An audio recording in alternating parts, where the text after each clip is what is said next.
Conversations Over Tea by Irissa May. Chapter 5. Conversation 5. Daughter-in-law.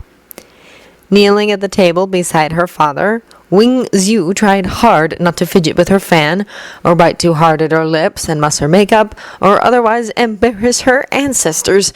Her aunt had lectured her at length about what behaviors were acceptable, giving her lists and lists of what she was not to do, until Xiu realized that apparently acceptable meant doing one's best impression of a stone statue, albeit one that can carry out a tea ceremony.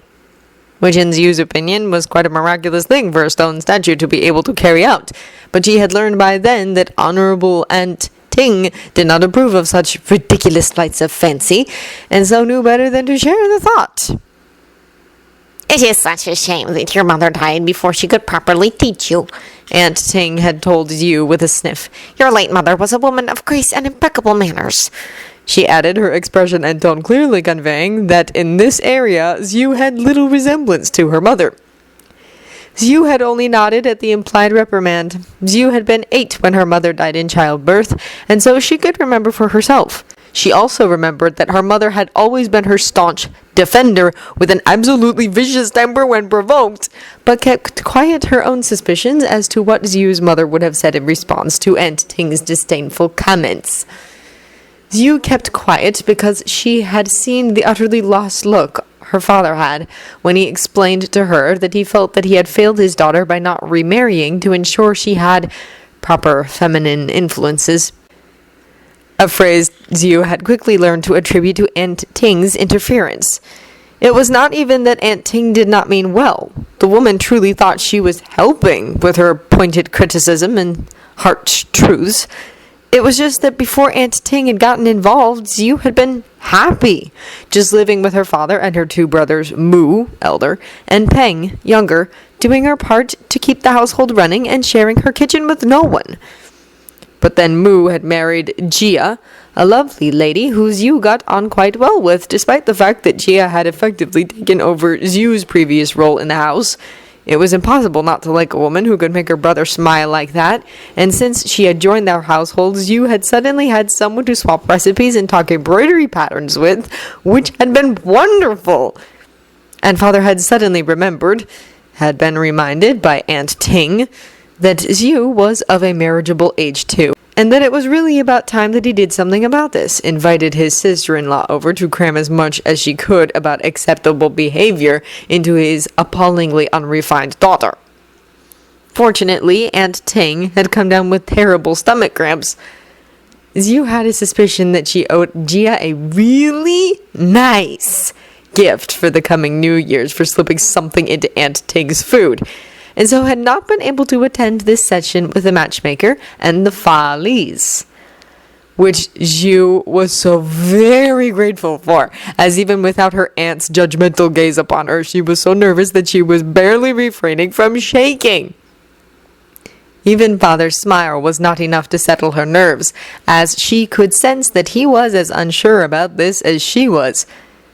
As though she had spoken, father suddenly responded to Xiu's fears aloud, causing her to startle slightly. "This is only the first meeting," father said, his voice hoarsened by the increased smoking he had taken up since Aunt Ting had effectively moved in for the past few weeks. "And if they don't like you, then they're stupid and not good enough for my daughter anyway," he concluded bluntly. Xiu forced herself to smile in response, trying to convey that she believed him.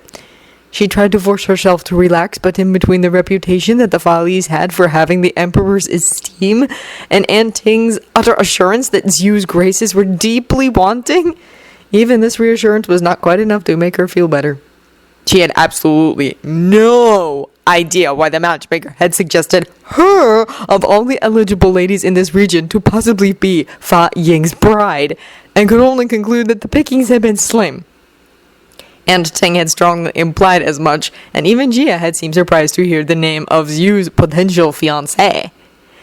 The other guests were not quite late when Xiu finally heard the crunching gravel sounds of other people walking up the path to their house. "About time," father muttered under his breath to her in an obvious attempt to try and lighten Xiu's mood. If this meeting ended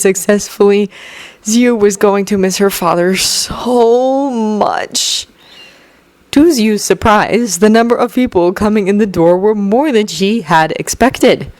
The first to enter was the matchmaker, a normally stern woman who was looking slightly frazzled. Zyu could not quite put her finger on what it was about the matchmaker's countenance, but somehow she seemed off-kilter. The next to stride in was General Fa Li Shang.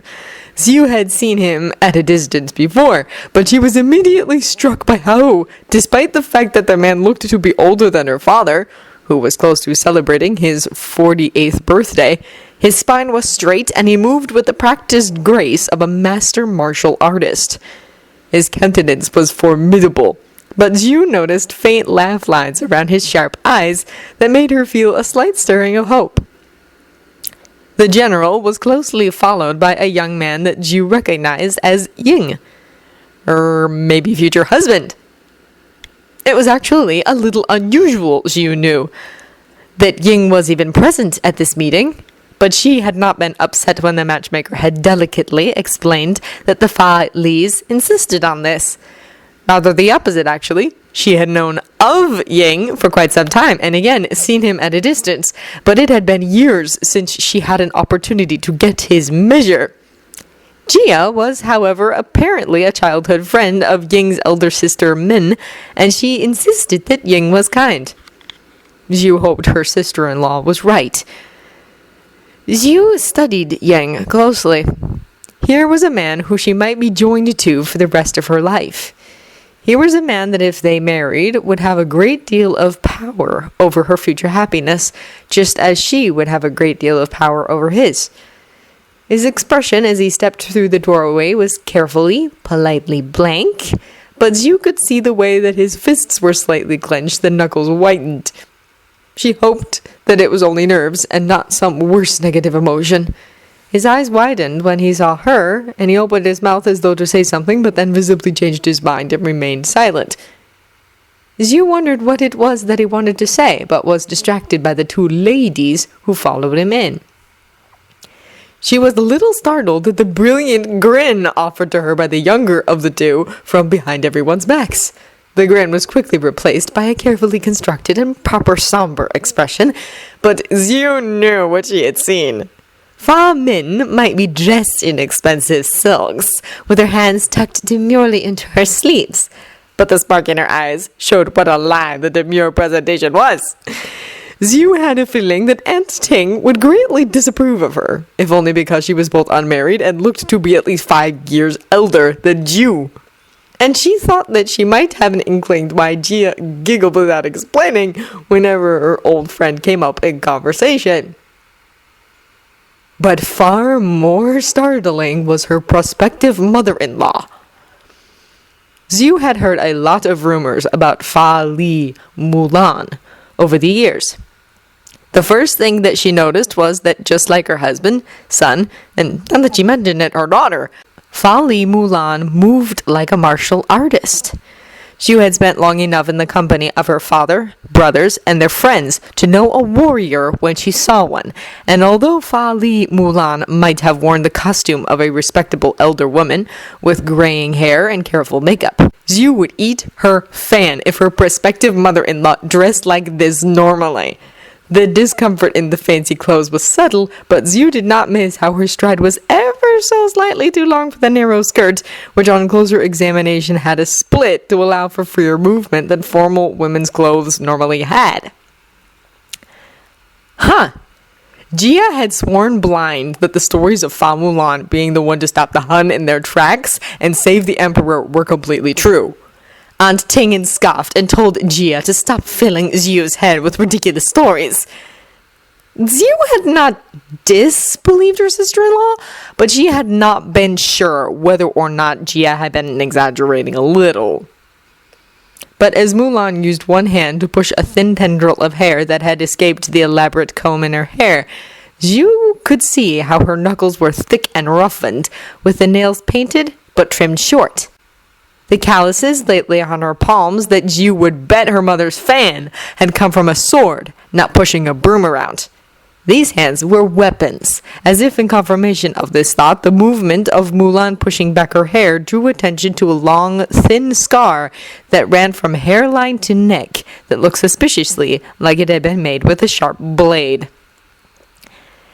And then their eyes met, and Zhu blushed slightly under her white powder when she realized that Mulan was not only giving her a similar assessment, but she had noticed Zhu noticing her scar.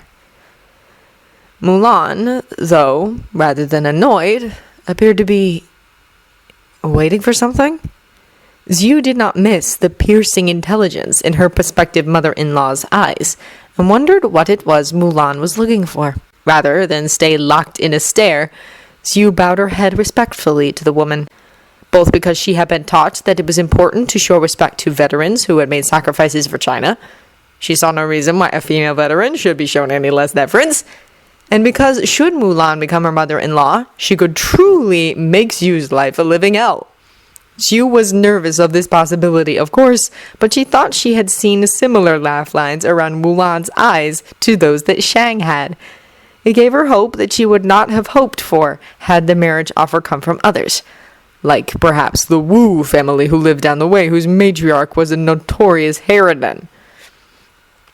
When she looked back up at Mulan, to her surprise, in her eyes there was a glint of... She was unsure. Surprise? Approval? A combination of those emotions and others? Somehow Zhu felt as though she had passed some sort of test. She turned away and saw that every other member of the Fa Li family were avidly watching the interaction between herself and her prospective mother-in-law. Her father, who was the one who had taught Zhu how to be observant, did not miss the byplay. He offered Zhu a cork of his lips, and she knew that she had done well. The rush of annoyance she felt at him not warning her about the probable test to see if she would be able to be a harmonious addition to the Fa Li house chased away her remaining nerves. It went without saying that there was always going to be a test of some sort due to the nature of arranged marriages, but still, it would have been nice to know in advance that the rumors about Fa Li Mulan being a warrior were at least somewhat true. And going by the warrior grace and the bruised knuckles that Min accidentally revealed upon reaching for a small cake that Zhu had made, her prospective mother-in-law had passed on her ways to her daughter. And now that she thought of it, most likely her son Ying as well. As the matchmaker babbled some niceties and father and the Fa Li parents exchanged polite small talk for greetings, Zhu went back to examining Ying and saw that he was doing the same to her. His hands had relaxed out of fists, and although most of his countenance was held formally blank, she could feel his curiosity as he stared at her. Feeling a little daring, Zhu raised an eyebrow at him questioningly. To her surprise, his ears reddened.